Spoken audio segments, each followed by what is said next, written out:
Recording there. Hang on 1 second. Recording, it should be live on Facebook. This podcast is brought to you by lineupmedia.fm. This is Baseball Outside the Box with Peter Caliendo. Innovative thoughts from baseball's best coaching minds from around the world. Brought to you by lineupmedia.fm. Now your host, former USA Baseball National Team Coach, Peter Caliendo. Hey, what's up, everybody? Pete Caliendo, welcome this evening to Baseball Outside the Box. Thanks for joining us. Hey, we are live on Facebook. If you got questions, type them up in the chat section. Don't forget, just do us one favor. Join us on YouTube. Subscribe to YouTube. Get the 80-plus shows already there, and that really helps get the show out. Again, we are back with Mr. and Dr. Tom House. Remember, he promised us last time that he was coming back, and he is back. He's always been an honorable person. Love him. And he's got his sidekick, his main man, Dean Doxakis. I think I got it right this time. Got Just it. heads up. Yeah. Folks, I've been practicing that. And everybody understand, everybody knows both of these guys a long time, so I'm not even going to get into the introduction. We'll put it on the show notes. Just want to welcome, first of all, my good friend for over 30 years. He's always been great to me, and I always honor that, Mr. Tom House. How you doing, Tommy? Very good, Pete. Good talking to you. Likewise, man. And Dean, thank you for being on here also. Last time, by the way, Dean did a superb job, got a great review on what he did. So thank you, Dean. My pleasure. Learn from the best. Well, yeah, there you go. Hey, Tom, I don't think you noticed, but this is my Japan hat. No, I did notice. And you know what else is really cool? I can actually watch your screen on your glasses. I can actually see. Yeah. I was going to say, did you realize how smart you are? These are the non-glare. These are the computer glare glasses. They don't work. I do the same thing. We're looking at the fourth dimension, which is you got to be first to something. Might as well be you, Pete. Hey, by the way, we're going to talk about, the windows of trainability. And some of the things we talked off the air is about getting great sleep. And the other one is not to watch video an hour before you go to sleep. And if you do, wear these type of glasses because it blocks the ultra, I guess, ray. The blue light. The blue light. Light. Yeah. Boy, Dean, you want to start it off and I'll fill in if you miss anything? Go ahead and tell them about sleep and recovery and, sleep dark, sleep cool, etc. Fire away. Let's do it. So, basically what we need to do for our best recovery is to have good sleep cycles. And it starts off with certain time periods with, is it 4.5, Tom? We start off at 4.5? Yeah, 4.5, remember the 6. first 4 hours of your nighttime sleep is for physical recovery, no matter what time you go to bed. Your first 4 hours are primarily physical recovery. And then, Dean, you can pick up the REM cycles from there. Yeah, so our REM cycles are 1.5 hours. So you want to sleep in the cycles of 4, 6.5. Did I get that right? 6.5 and then 4.5, 7. 6, 7.5, 9. There you go. Thanks, Tom. I'm glad you're here. Between Stumbling all over it. 4.5, 6, 7.5, 9. And you actually plot your sleep that way. Set your alarm to wake up during that.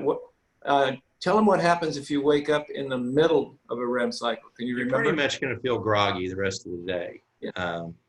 So it's the big word is neuroplasticity.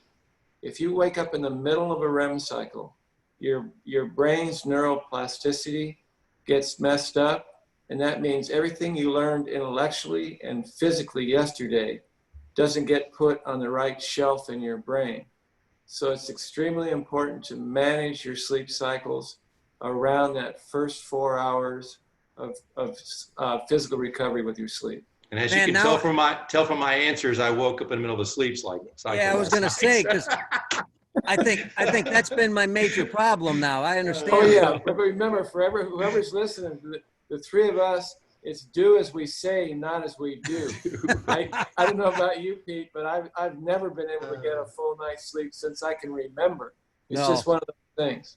And here's the thing I wanted to ask you. Out of everything that we're about to talk about, if we're doing everything pretty good, but we're not really getting good sleep, everything else is pretty much going to collapse.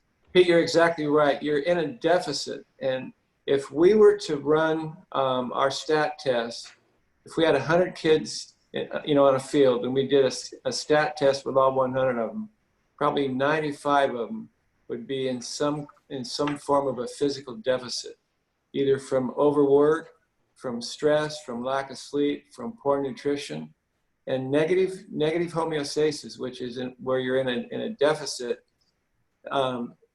To simplify it, all you're doing is trying to feel less bad than you did yesterday. And Dean, I know we've seen it with who's the big kid from, I think he's from Missouri, that's with the Yankees now, that trying to convince him that less was more. Who is that young man? That was Trevor Steppen. Yeah, and he's a 100-mile-an-hour guy that was throwing 94, 95, and he was probably 80% in a deficit as far as his recovery was concerned. So it's very important that, Pete, I hope your listeners understand, you basically prepare, you compete, you recover, and you repeat. And right now, recovery is not being paid as much attention as it should be, probably everywhere except the elite of the elite. Recovery is huge. And since we're on on recovery, and I was going to throw a curveball to Dean and say, how about all this sleep stuff when it comes internationally? Because that really messed everything up now. But as far as recovery, what are the important factors of the recovery aspect? Well, let's finish up sleep. You mind if I do that? Oh, no. If you got more on sleep, let's do it. Oh, yeah. If you can, sleep dark and sleep cool. If light touches skin, if like when you're on the road, and I always seem to get that hotel that's right next to the parking lot light. Yep. So if you can, try to get that light from touching skin on your body. Cover yourself up with a sheet, make it really dark. Visualize your room. If like there's a night light in the wall socket, there's a green light charging on one of your computers. If light touches skin, skin tells the brain, hey, it's not time to be sleeping right now. It's daytime. There's saber-toothed tigers out there. And also it's sleep cool. It's turning out the research says that the optimal temperature for an athlete to sleep in is right around 68 degrees. If you sweat while you sleep, if you wake up and you've had an evening, if you had a night's sleep where you were hot all night long, you'll probably have more lactic acid when you wake up in the morning than you did after a workout.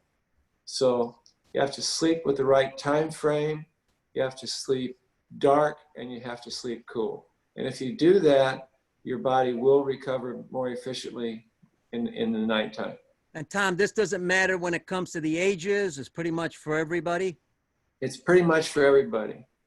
And there's more, but that's probably if everybody that's listening to this if they could just follow those similar rules.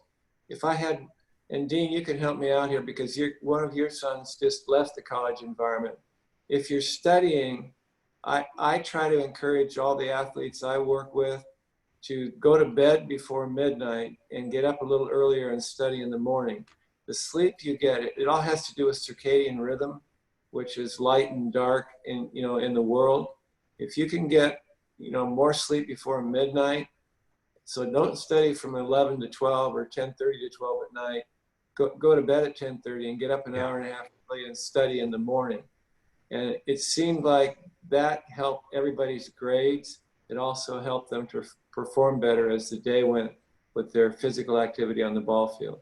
The other part about that, as you mentioned it earlier, Peter, is about the brain stimulation before you go to bed. If you're watching a lot of TV or on your phone and things like that, it takes a while for the brain to kind of calm down so that you can actually start those sleep cycles.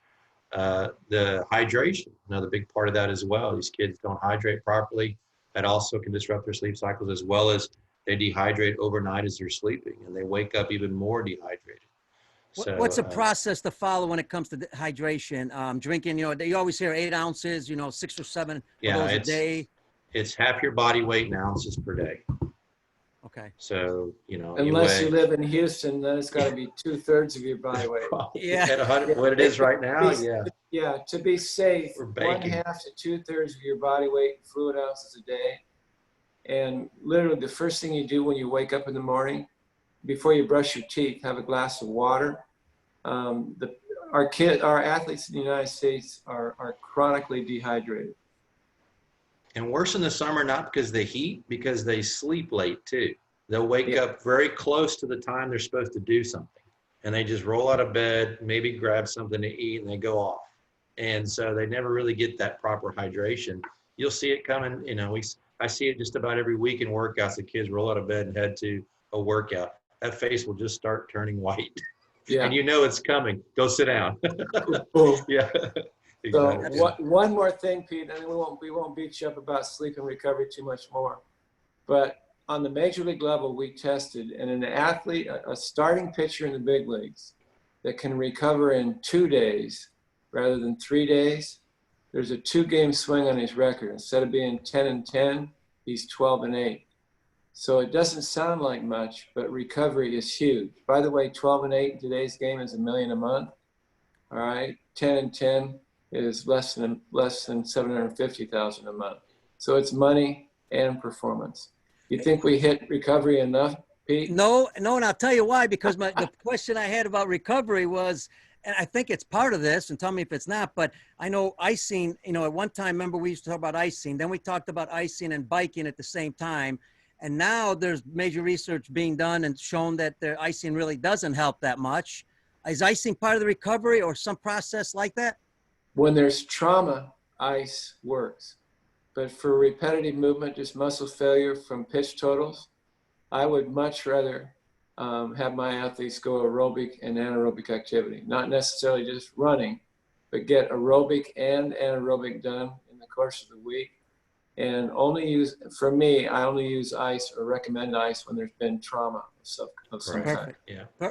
Perfect. And now, folks, so we've got the series on long-term athletic development. We talked to Jeff Crochelle yesterday. Today we got Tom and Dean. And one of the things, we're going to get into windows of trainability, but I want to ask one more question before we do, because I was reading this. I'm kind of curious. I think I listened on a podcast. As far as when your teams are working out, it seemed that there's some research showing that it's better to work out later on and not early in the morning.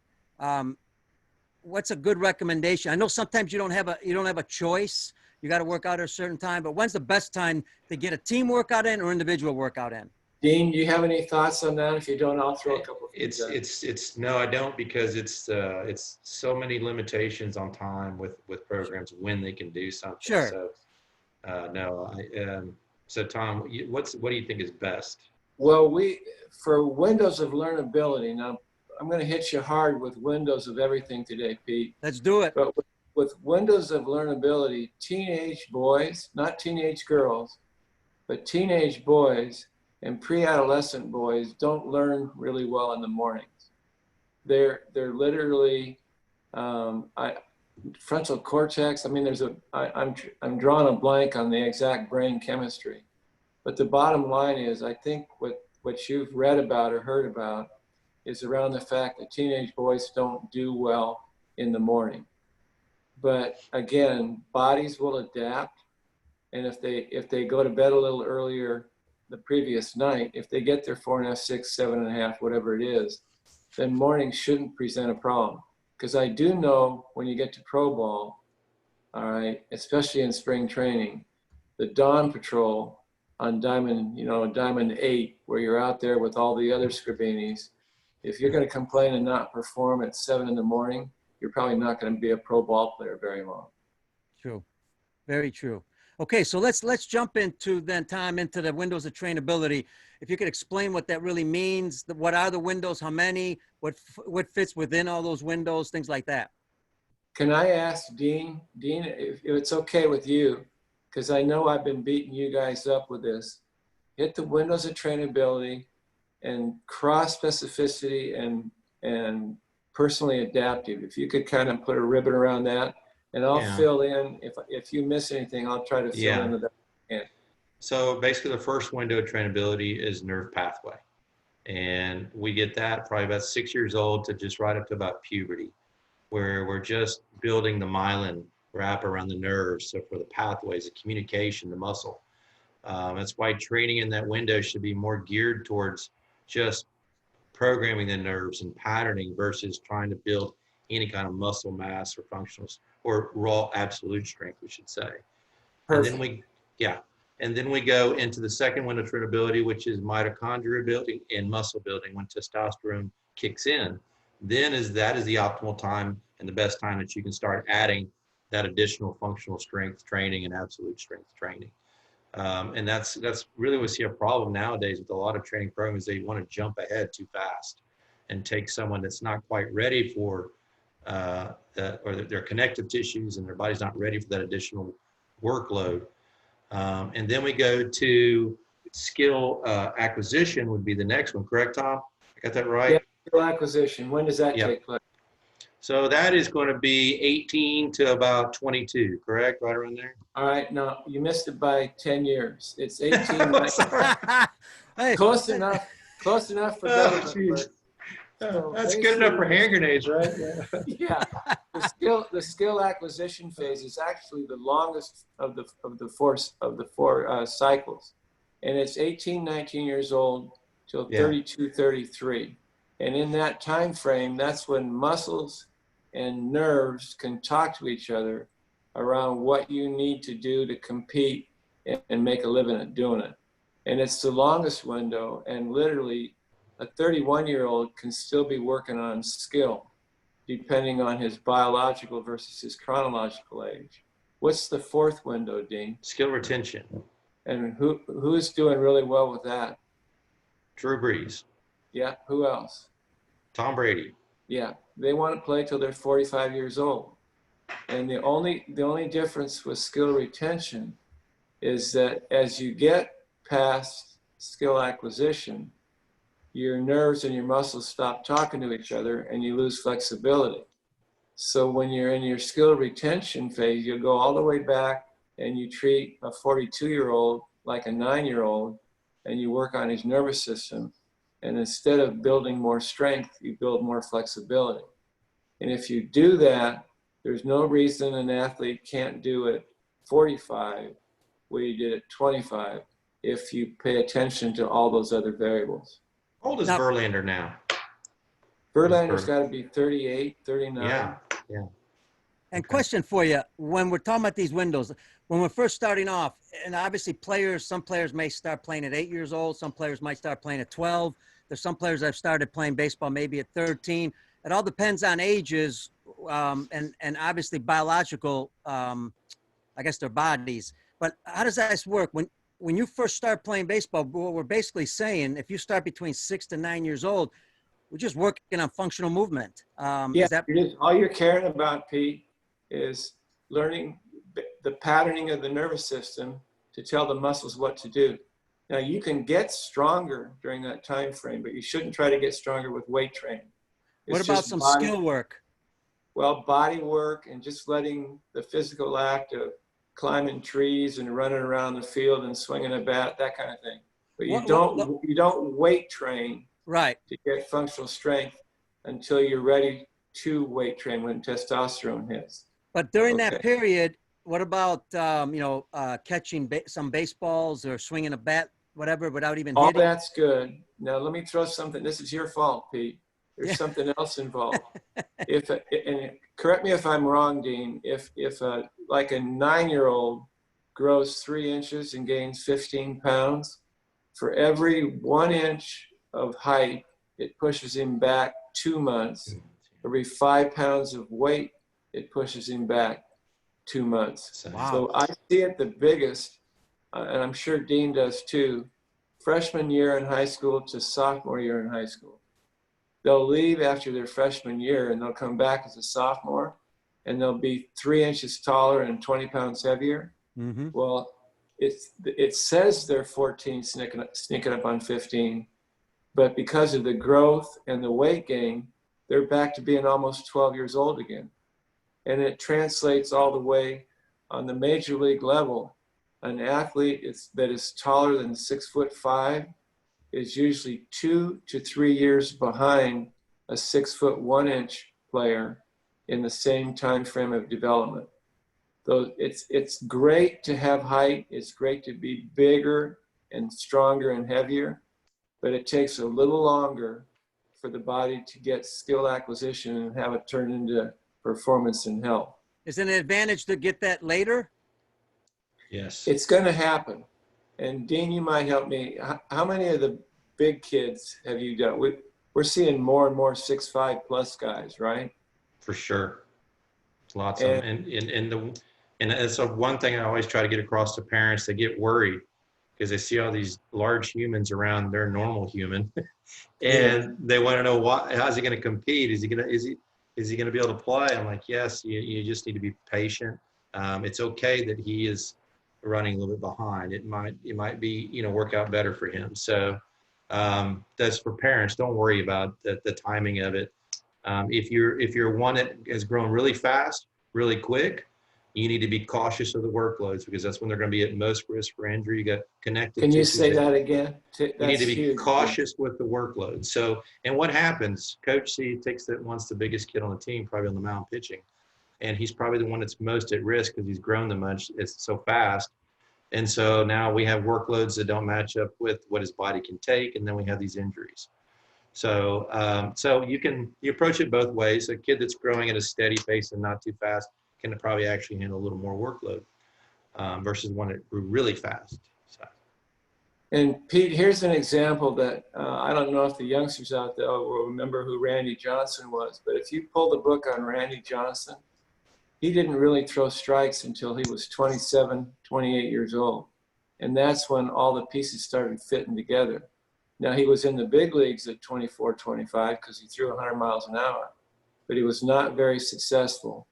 And if you can remember, I think it was John Kruk in an all-star game. Oh, yeah, And yeah, even at 31 till he was retired at 42, about 1 out of every 5 pitches would go to the backstop. Yeah, one went over his head. Yeah, when you're 7 That's a funny video. 17, your body's not hooked up. It's tough. You can dot with a slider here and there, but every once in a while, one of those fastballs is going to get up around the helmet. So it's just one of those things. Effectively wild is what they call it. Yes. Okay, so in that first phase, anything else that's important for our coaches and players and parents to understand? In that first window, it doesn't do a kid any good to weight train with anything heavier than his bat or the baseball he's throwing. Perfect. Well said. And now when we get to the second one, is that where the strength starts to work in? Correct. Yep. And Dean,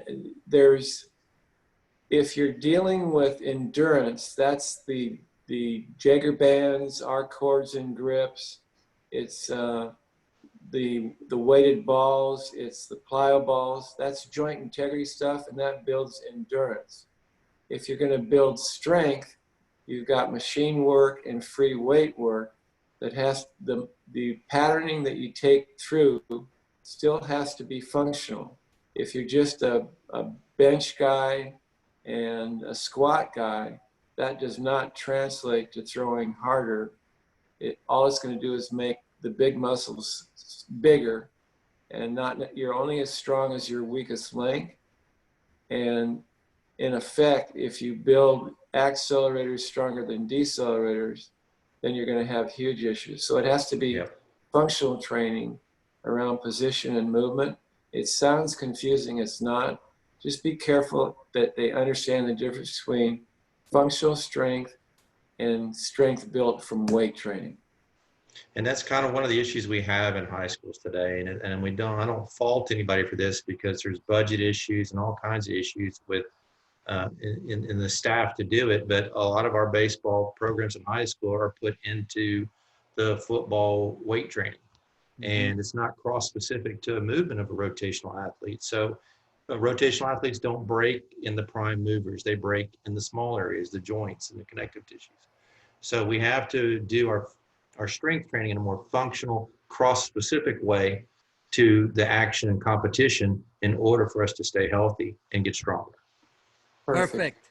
I thought that was perfect. It sounded perfect. It's a good thing you didn't know any better, Tom. We could say anything. I know. Yeah, that's right. Captivati. We've got two on one here. We're getting good. Hey, don't worry. Peter, before you move on real quick, 3 months on the upper body, 3 muscle groups accelerate the arm, only 2 muscle groups decelerate it. So on the upper body, you have to work the back side 1/3 more than the front side. On the lower body, 4 muscle groups accelerate the legs and only 3 muscle groups decelerate the legs.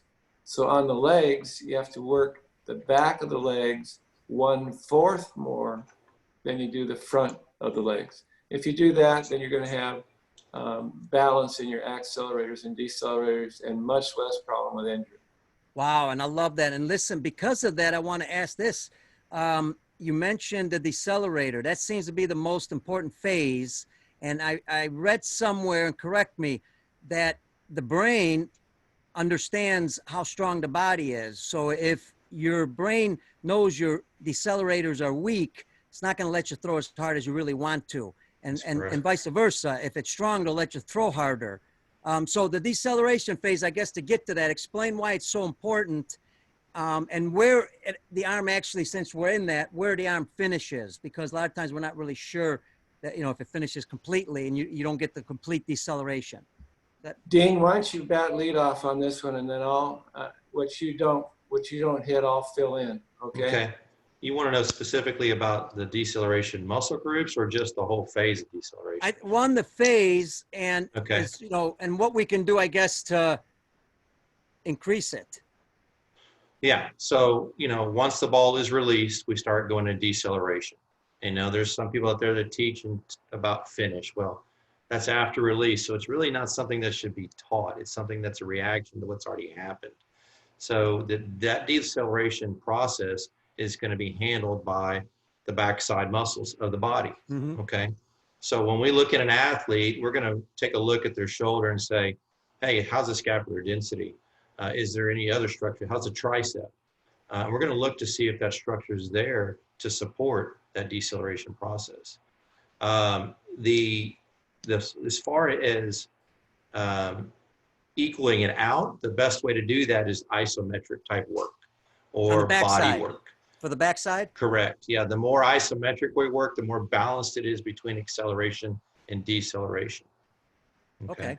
Tom, all right, anything else? Jump on this. The medical community, our boy Glenn Fleissig, was very bright in assessing it takes more strength to throw 95 on flat ground than it does off the mound.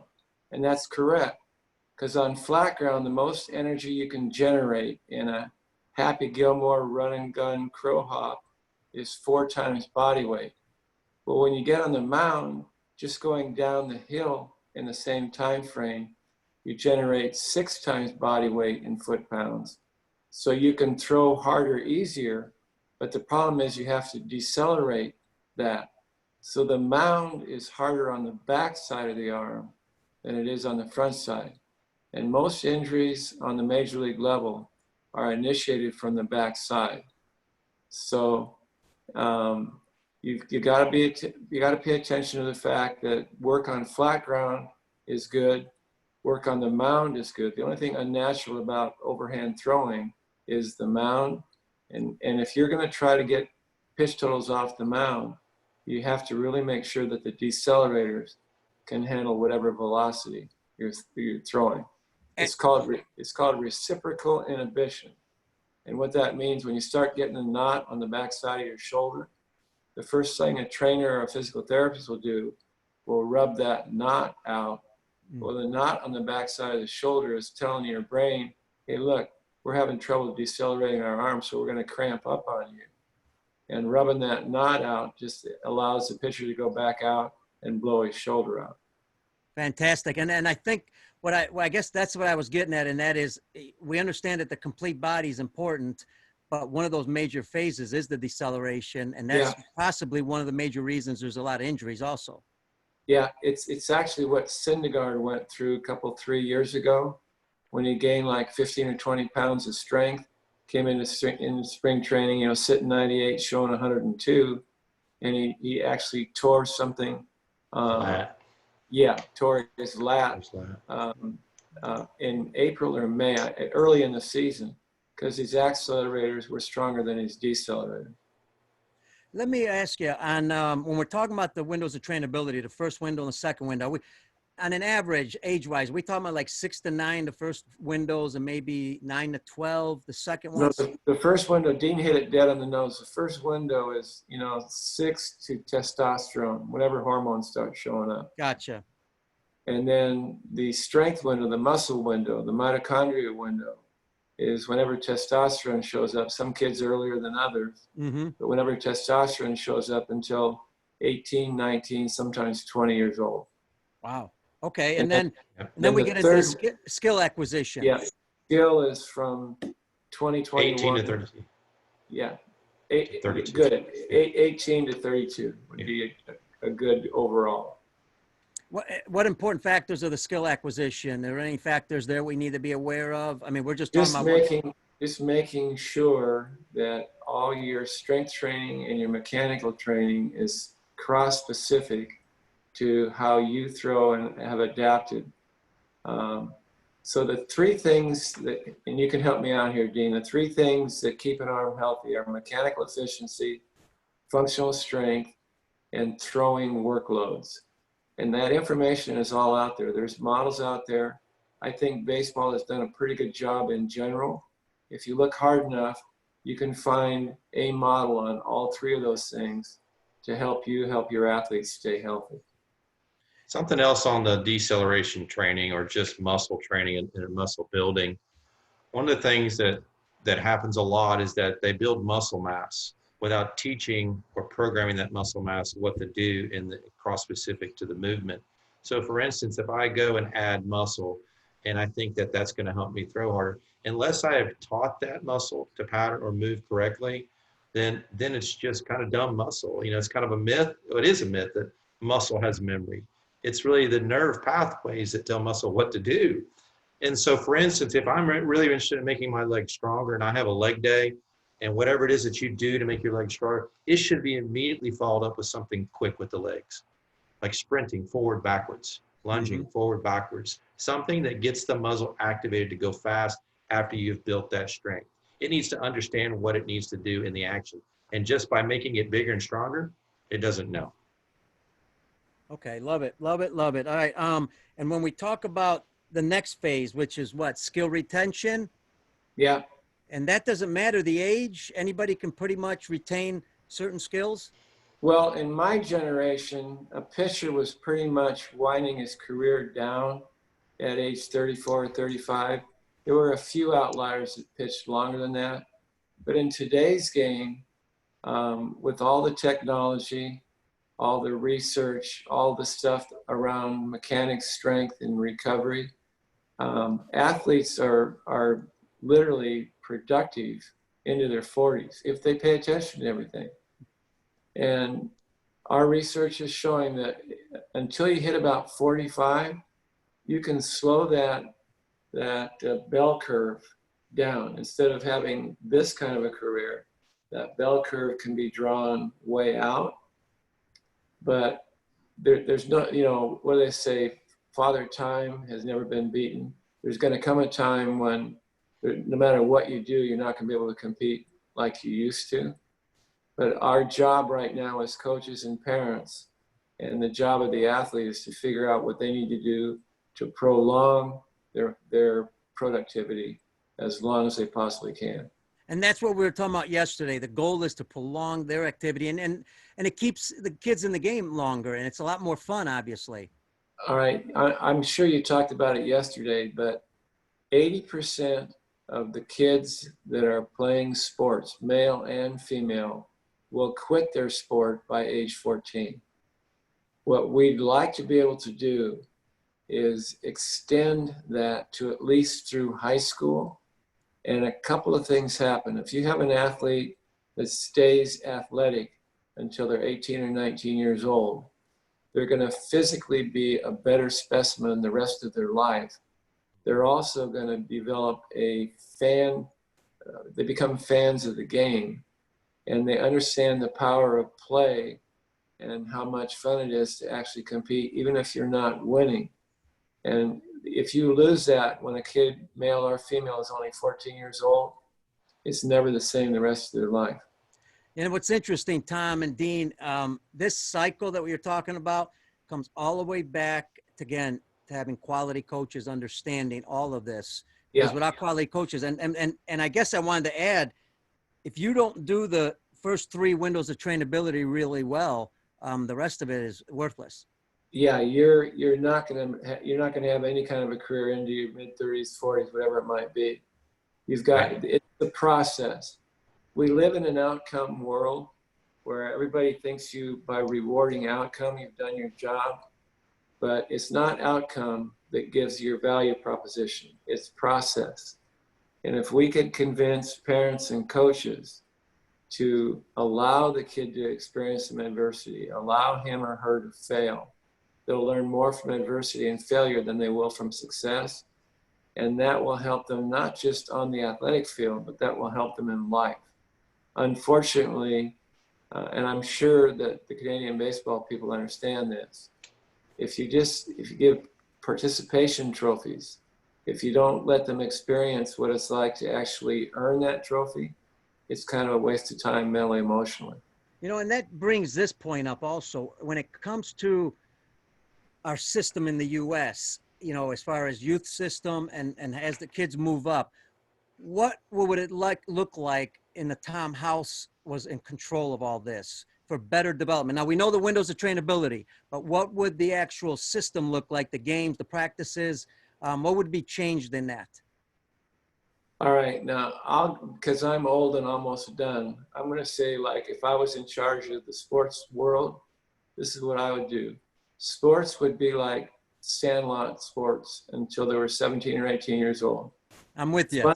Fun first, let it happen, and then start specializing and getting college scholarships and money and that kind of stuff at 17, 18. But to have a 12-year-old Little League dad who has, you know, keeping statistics and projecting that he's going to play college or he's going to sign a pro contract, I've got the next Nolan Ryan for a son, that's not really fair to anybody, let alone the kid.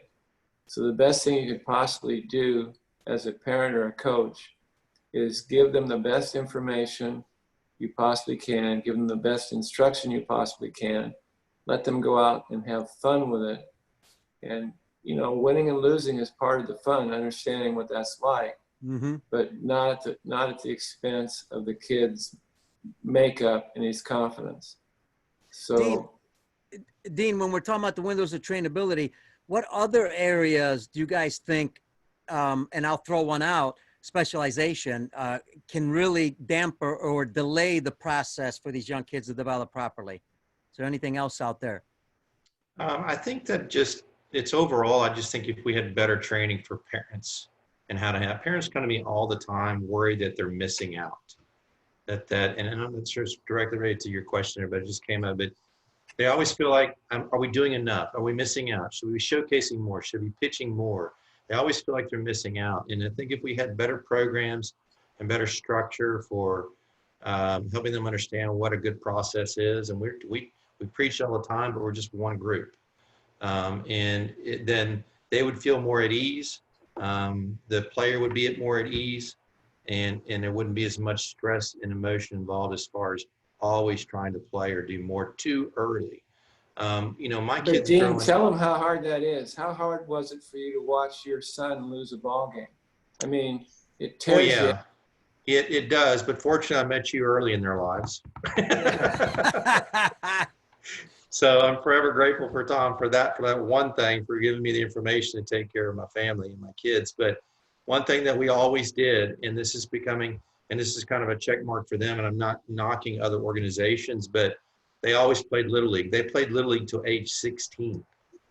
We didn't stop, and that was not because we didn't care. It was more of, this is a community thing. This is a humility thing. You're probably going to be the best kid, maybe the best kid on the team. There's going to be a bunch of kids that are not as good as you on this team, but that's what you learn to deal with. This is part of life, you know? So it was a community thing for us, but also I felt like it was a great experience for them, because with the other organizations, you kind of get to choose your team. And that's not how life is. We don't get to choose who our people we work with a lot of times. Once you get into college, you don't get to choose your teammates. And I just think maybe perhaps, you know, some of those kind of changes I think would go along well. to And help. that's an issue. That's an issue also because kids are picking more than one team to play for. I know kids that play for several travel teams, and sometimes just one that goes just to one tournament. And again, I'm not, because my kids did do that in the summer, but what we did is we would say, once they came over age 13 and that was starting to become a thing, I said, okay, let's just pick 2 or 3 we're going to do this summer. We're not going to play every weekend. And you look at some of your better pros today, I think Garrett Cole's been quoted as saying the same thing. I wasn't chasing July 4th tournaments. When I was, 13, I was trying to make sure I was good at 18. And so if we can do more training with parents and prepare them to say, hey, especially if your kid has got natural better skills than many of them around him, you need to just let that happen and just start training those things at the right time.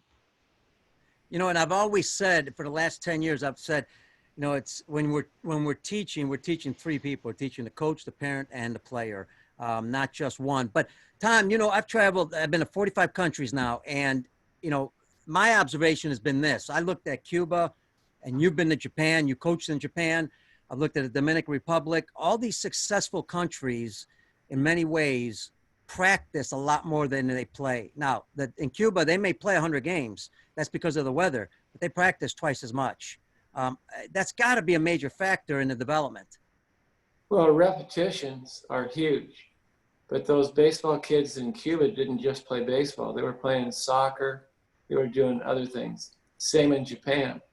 The Little League, Little League World Series, the Japanese are like machines, and so are their athletes. But those kids also play other sports. So you have to you got to find the reps, got to get the repetitions, and it has to be repetitions that are meaningful, but you also have to let the kid develop other parts of athleticism to go with the baseball skill. And I meant to ask you earlier, because you were talking about the 3 phases or 3 areas of development for pitching, and you spent time in Japan. Haven't the Japanese been doing strength, flexibility, and I guess movement patterns for a long time? Yeah, the martial arts were the original biomechanics, and all that, I call it yoga tube, but all that yoga stuff, all that, the thing that has this mystique about it is actually functional strength training and flexibility. So yeah, it's been out there. And if you look at successful models around the world, you can pick and choose and make it work in our United States world also. Okay, so now we've got the windows of trainability, and that's for training aspect. How does that fit into the competition? I know it could be a whole show, but where does that all fit in? Because you're also playing games and you're training. And then when you're playing games, some of this stuff's got to continue. So kind of an overlap of that maybe? I'll start it off and Dean can pick me up. The intensity, the big picture, again, is volume equals load, frequency, intensity, and duration. And the volume of work that you take out of your arm or your body in competition is a function of load, frequency, intensity, and duration. So what happens, unfortunately, is they'll have a 12-year-old that's a stud that will carry a team with the number of pitches and the number of innings he throws. Where in a perfect world for me, everybody on the team would pitch. Nobody would throw more than 45 pitches in a 3-day time frame. And everybody would get their workloads. They get their volumes done with frequency rather than load and duration. But unfortunately, and Dean can pick me up on this because I think he experienced it with his boy at Texas A&M. Usually, the stud is going to get the lion's share of the volume of work. And how did you get around that with a son at Texas A&M, Dean? Oh, he has to do a lot of recovery because How you manage that whole process? Well, I mean, they were pretty good about the strength and conditioning and recovery. So that was not a problem. But again, it comes down to the amount of time too for a collegiate athlete. When you have heavy workloads and you have school, then it just becomes taxing on you. But that's the only way to stay healthy. Is if you're going to have the workload, you better be putting the foot pounds back in with the conditioning and the recovery. So. And for young kids, is it easy? Is it better to pitch, let's say, one day, 5 innings, 5 times 10, 50 pitches, 5 times 12, whatever it is, and then recover, rest, recover, and get ready for the next time? Or is it better to pitch 10 pitches one day, 10 the next, and 20 the next? Well, again, until you've gotten into the skill acquisition window, less pitches more often is the way I would do it. In fact, I even with my big leaguers that they're going to spring training and they don't know whether they're going to be relievers or starters, it's much more efficient to prepare yourself to be a reliever where you have frequent outings and the volume of pitches you throw in a given week are done over 4 or 5 days versus throwing 110 pitches in one day and not throwing for 5 more days. So, but that's just the way the body recovers more efficiently. I think what you're seeing on the major league level right now is the days of that 250, 300 inning starter are virtually over. The future staff in the big leagues is going to be 12 studs that throw 45 pitches 2 to 3 times a week. Nobody throws more than that. One time to the lineup, unless the pitch total's down, but never more than 2 times through the lineup. I think that's the way the future is going to go to manage injury. But again, I'm a wishful thinker. Very interesting. Dean, go ahead. It's a little different at the younger ages, though. Part of the problem with saying, okay, I want you to just pitch a little bit, or let's say 30 pitches for 3 days straight, is just, in the pros, they're given the time to make sure they can warm up and prepare properly for that. And we see at the younger ages is that, a weekend tournament and they're pulled from a position out in the field to the mound, and there's not that time to properly prepare the arm, to do a flexibility program and prepare the arm for that action. So that's when that becomes a problem. So in a younger age, if they're not going to be given the time to prep to throw, it's probably best to let them just have their day of pitching and prepare properly for it and stay under a decent amount. I mean, for a 12-year-old, I'm seeing where 100 pitches are thrown. That shouldn't be done. It just shouldn't be done. And crazy. And so be smart about that. Follow the guidances on that. But just that's a big thing at the young age. Is I see too many times that they're just not either given the time or the structure is not there for them to warm up to throw instead of throwing to warm up. So. And I guess that's why I brought up earlier some of the changes you think we need to make, because I'm going to look at 2 areas here. One, I realize that the bodies are all different. I also realize that intensity is higher in a game than it is in the warm-up. But you're still throwing maybe 20, 30 pitches in the bullpen prior to a game. One, do you have to take that into consideration? I'll defer to Glenn Fleisig's research at ASMI. Mm-hmm. If you went to asmi.org, he has age-specific pitch total recommendations. Yes. Per inning, per game, per week, per month, per season, and per year. And if you just use that as a guideline, that's as good as anything that's out there. But I need you to understand that it goes like this. You prepare to compete, to recover, and then you repeat. There's your cycle. And you've got to recover. Dean hit it dead on the nose. If you've overdone a little bit in competition, then you have to recover a little longer accordingly. And coaches and parents that understand that process are going to have a much healthier pitching staff. Are we saying that the throwing in the bullpen prior to a game really isn't, you don't have to worry about that? And again, the only pitches that you have to, there's a whole lot of research on this, and it goes, Bill, I'm going to blame the pitcher's abuse points. There's all kinds of research that show that the mound game pitches are the ones that actually count when it comes to arm durability. Okay. So throwing in the bullpen, we know for a fact from the NPA research that your best fastball in the bullpen is always going to be 4 to 5 miles an hour slower than your best fastball in game conditions. So you're looking at game conditions with all the the hormone issues, all the neurological stuff, the intensity of game is what you want to account for, and you work backwards from there. Makes sense. Dean, Can I say one more thing? go ahead. Real Yeah, quick? absolutely. Hey, this is your show, Tom. No, it's You your don't have show. to ask. Oh, that's my show. I forgot. No, I'm just kidding. Are you kidding? You to have you on the show is one of the biggest things for me. So you can say and stay on as long as you like. Well, and again, Dean, you got to help me out here because I always talk too much. But where I was going to go with this, the biggest incidence of bad shoulders in baseball are left-handed hitting catchers. All right. And the reason is, and you could even call it the Otani Syndrome. Okay. Otani is a 100-mile-an-hour pitcher and a 300, bats 320. But throwing right-handed and decelerating a bat with your right arm is double jeopardy on a shoulder. So one of the exceptions to everything I just talked about, if you have a kid that hits left-handed and throws right-handed or the other way around, then you have to be really careful about on a day when he's going to take a lot of batting practice, he can't throw a lot. On a day that he's going to throw a lot, he can't pitch a lot. Did that make sense what I just said?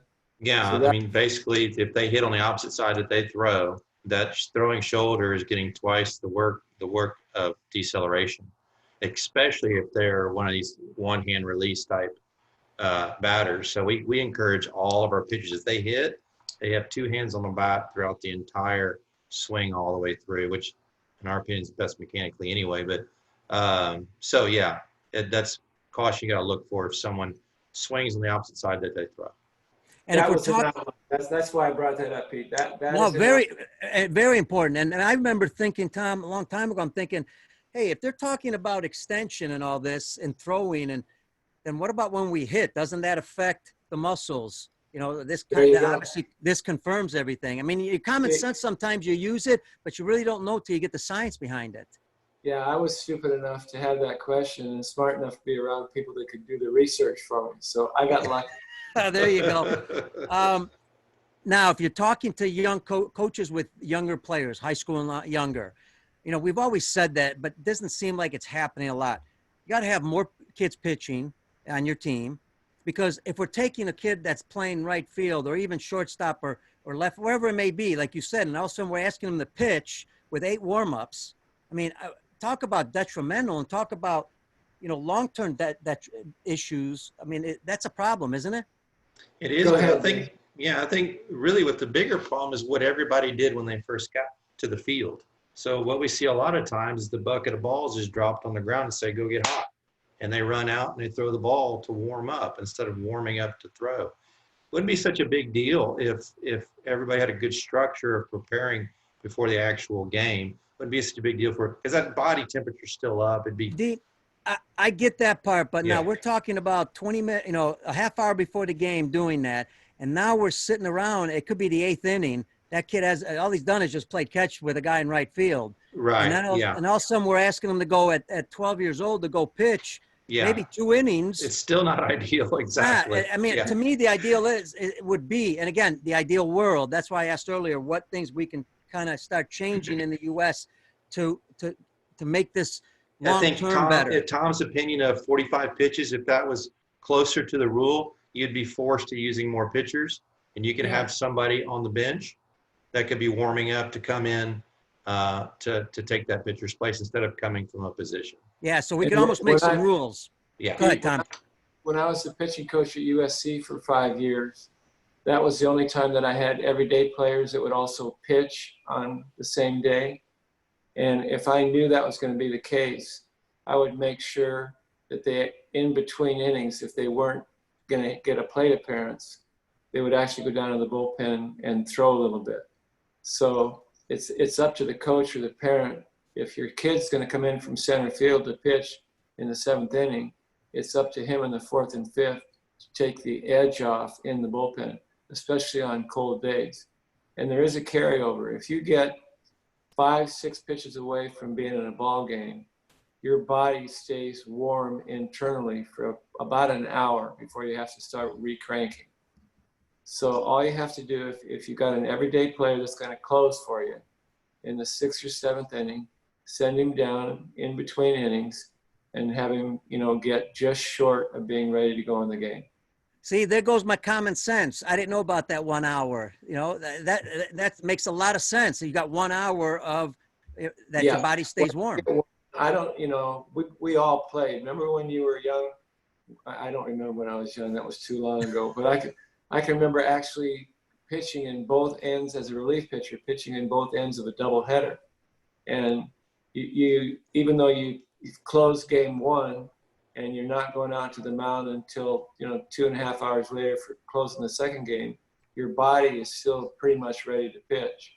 So just put that in the back of your head. Perfect. Tom, now I'm going to hit you with this one because, believe it or not, after all these years, it's still out there. People are still talking about it on social media. And for you, it's an easy answer. I'm sure for Dean also. For me, it's an easy one. I kind of go your way, but I'm also have a little hesitancy. So that is the curveball. When do they start throwing the curveball? Now, I get the idea is if you throw it correctly, everything's good. But the question is it the best pitch to develop as a second pitch simply because it's harder to throw a strike and maybe a changeup doesn't change your arm angle? Maybe I throw all kinds of stuff. I'm going to give you statistics, and I'm going to let Dean explained the motus sleeve and the research we did with that. But curveballs play in the big leagues. If you're a left-hander and you can throw a curveball for a strike, you will play at a higher level. The curveball is actually the easiest pitch to throw on your arm if thrown properly. There's less stress with the curveball than there is with any of the other pitches. It's an off-speed pitch that breaks. And again, I tell everybody, you should start throwing your curveball the first day you're on the field with anything, whether it's a wiffle ball, whether it's a ping pong ball, whether it's a tennis ball. Learn how to make it break. And we have the proper way to throw a breaking ball. We have the research on it, and we also have the stresses measured. And Dean, if you could jump in with the stresses of the curveball, I'd appreciate it. So, Peter, if you hold your hand up like this and then turn it to the side, which is more relaxed? Well, this is just like when you're getting ready. Yeah. Exactly. Yeah. So this is a curveball hand position. Yes. Okay. So it's actually one of the least stressful, most natural positions of the arm and the hand. And that's what a curveball is. It's basically the hand in like a karate chop position. So what happens is, and why curveballs got a bad rap is many times they're just taught incorrectly. They're taught to twist or pull or snap. And what happens is the only way you can do that is if you have like a space in here to twist and do this. If you take that, split that ball in half between middle finger and thumb and push it all the way back in your hand, jam it in there tight, now we've stabilized this mobile joint where they can't twist, snap, or turn. All they can do is turn their whole arm to throw it. So now we have stabilized that mobile joint. We're now protecting that elbow by doing this. So 8-year-olds can, if their hand's big enough to split the ball in half, could actually throw a curveball just at the same stress levels as a fastball, if held correctly. So where we get in trouble is when we see that space in there and they can twist, okay? Now they can try and create action without turning the whole arm. And that twisting action there is what ends up causing problems for us. And there's no studies, obviously, that show there's any injury. And I guess my question on that would be, I know we've talked about this in the past, when the arm pronates, if the arm's going down and yet it pronates, there's any hindrance on that because the arm's going down? It's just everything pronates. No matter what you throw, your arm is going to pronate in deceleration. So the problem with twisting is when the ball leaves, if you're twisting, then you have to untwist your pronate. If you come through with that full karate chop, just think in your mind, if you were going to break a 2x4 with your hand and your forearm, would you hit it like a fastball? Would you hit it like a changeup? Or would you hit it like a curveball? It's actually your strongest position. When you're pounding a nail, you pound the nail with your palm. No. So that's why they used to call a curveball a yellow hammer. It was a big yellow hammer. So in your thought process, if you can create that, and like Dean said, firm up your wrist, it's actually a very safe pitch to throw from age 4 years old until 44. And I certainly understand, Dean, I certainly understand kids love to do it. They're going to do it anyways. So why not let them do it the right way? So that way Teach they're it right. successful. Yeah, it's going to happen. And as long as we're doing it the right way, the stress levels, it's not about a curveball fastball. Now, it may be someone just throwing too many pitches overall, but it shouldn't be about what pitch it is. And I'm always looking at the development phase because I'm always thinking, well, what about the hitters? But in essence, the more I think about it now, the hitters can start learning at a younger age to start learning how to hit a curveball, because that's one of the hardest things to do later on. Yeah, you hit it dead on. Kids can't hit curveballs, not because they can't hit a curveball. They can't recognize a curveball and know to hit it. Yeah. So the more they see, okay, you're dead on there. That's good. Yeah. Now, what about, we've had this discussion many times with a lot of people, and that is, I've got a young kid, house team, maybe not a travel. He's got to throw strikes. Is it better to put him sideways from the stretch because he's got less movement, or is it better to start from the windup? Because that's going to depend on how much practice you have. That's going to depend on the success of the individual. Is there anything there you like or don't like? You're seeing kind of a trend now with some of major league players that are moving to what they call a hybrid, or somewhat not quite full windup. They're turned some, or some even only pitching from the stretch now. And the reason for it is because they feel like they can duplicate their mechanics easier between every pitch. I actually give credit to Bobby Valentine on this one. Yeah. We had a really young pitching staff my first year as a pitching coach for the Texas Rangers. And Bobby said, why are we teaching a windup and a stretch? All right, when do the guys have the most trouble throwing strikes? When there's men on base? Let's do nothing but the stretch and see what happens. So Bobby was the first one I've seen on the major league level to actually dictate, except for Charlie Huff and Nolan Ryan. Everybody threw from the stretch. And then you're like Dean just said, you're going to see more and more stretch. Not Andy Strasburg, but what's Strasburg's last name with the Nationals? I can't remember his first name now. First name. Strasburg, you're talking Strasburg? Yeah. He went right to the stretch, and he's not suffering any lack of anything. And then a lot of the guys that used to have big windups are just now doing this little step into the stretch and throw stuff. So it's coming. Simplify. A little shout out to Bobby Valentine there. I love that guy, and I know he talked about he loved being in Japan also. And I've been trying to get him on the show, so I'm working on him a little bit. I might need your help, Tom. All right, if you'll ping me, I'll give you the inside scoop on how to have him say yes. Okay. There you go. There you go. I got it. Listen, we got about maybe 10 more minutes left, and we'll finish it off. We really appreciate your time, guys. I know you guys work with weighted balls and all that. We don't have to get into the weighted ball program. My biggest question there is it true to understand before kids start using the weighted ball program? One, are your movement patterns good? Two, can your body handle that? Or do we just do it then no matter what your body looks like or whatever you're doing throwing wise? I'll start off by saying that it should be personally adaptive. And that's how ours began. It started off with personally adaptive joint threshold training is what it was called. It wasn't even called a velocity program.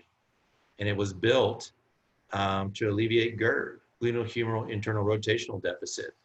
And it was personally adapted to the player. And from that, velocity came from it, just because guys alleviated their GERD, and velocity came from that. So that's where the whole program began. Tom is the one that started all this, and it wasn't about trying to throw harder. It was about making shoulders healthier. And this is what came from it. So we still do that today. If you get our velocity program, it's going to be tailored to your window of trainability. It's going to say, if you're this age, you should be doing this and this only. Okay. And if you're this age, it goes up to this. And if you're this age, it goes up to this. To buy a program and say, hey, just go do it. You don't even know if it fits you.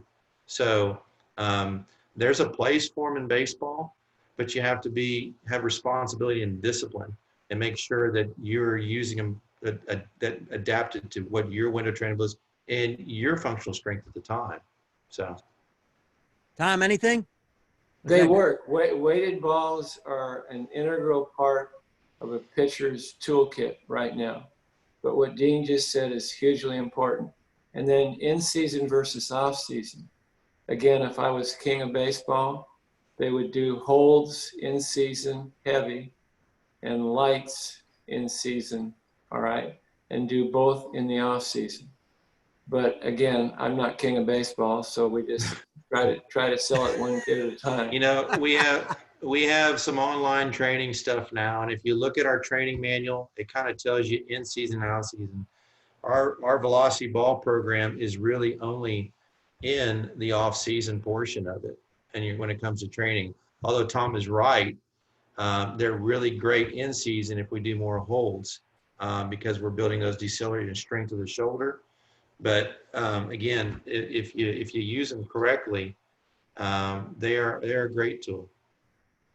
Tom, on the injury aspect, you know, we'll kind of finish it off with the injury part, because the injuries seem to increase. And if you want to talk about why they're increasing, the major injury, that's the UCL, correct? Yeah, they're relative to the number of kids that are playing. Everybody's saying that Tommy Johns are increasing. There's better diagnostics. There's more kids throwing improperly. There's more kids playing year-round baseball in the wrong window of trainability.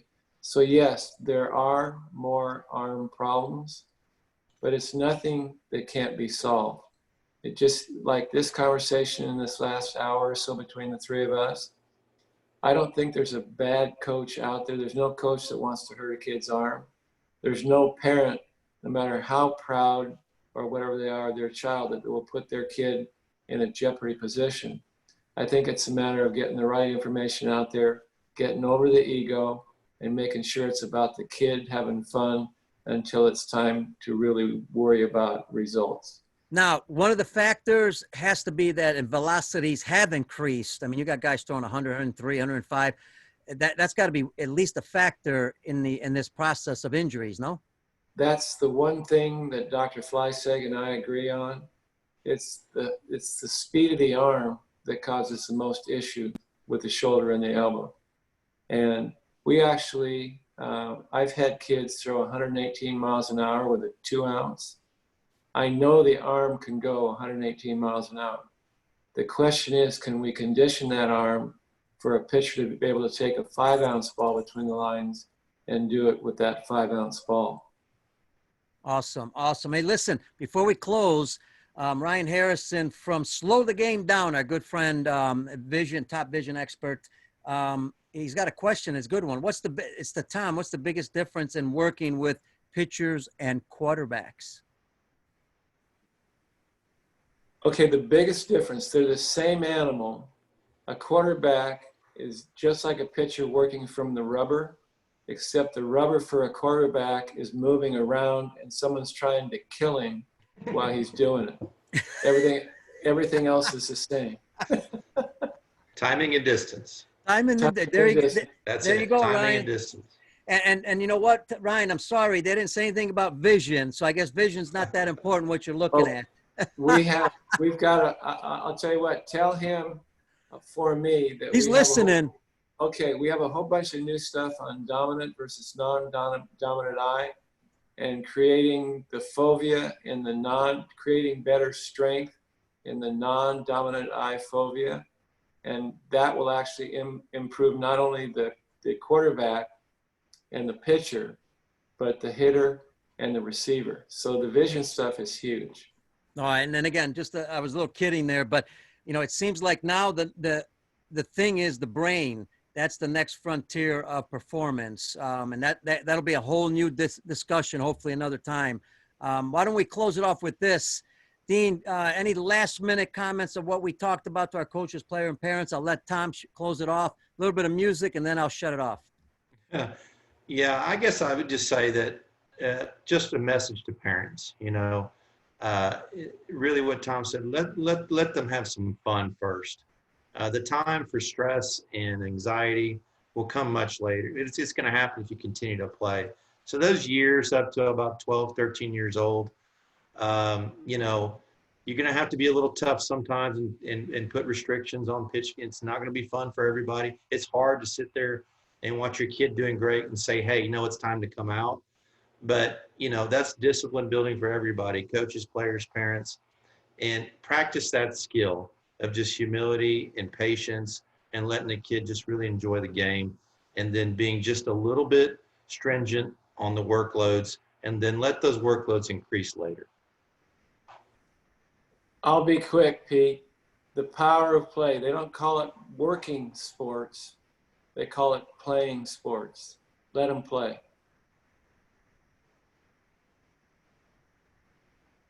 Are we done? He's muted. Oh, he did? Yeah. He must be, maybe he's had enough of us. What do you think? Probably so. I got your, I don't know if we're still on where they can hear us, but Pete, I got you're muted, Peter. Oh, yeah. There you go. Folks, sorry about that. Little technical difficulties there. Was muted. Tom wasn't muted. So, Tom, hey, one thing I did want to ask you about your programs, because you got some new programs coming up. We're going to put a lot on the show notes as far as the website and all that. But you have a new app coming out. Why don't you mention that real quick? All right. The new app I'm really excited about, and probably the easiest way to explain, it's a mobile mentoring device. If you have a cell phone, you have everything that Dean and I are talking about on your cell phone. The app is called Mustard. Our initial offering is going to come out August 1st in a limited, just to see how it does with a small group of people. But I'm really excited about it. I think it's going to enable the parents of these young athletes to get the same stuff that a Brady Breeze or a Cole Hamels would get from their own cell phone with their child in their backyard.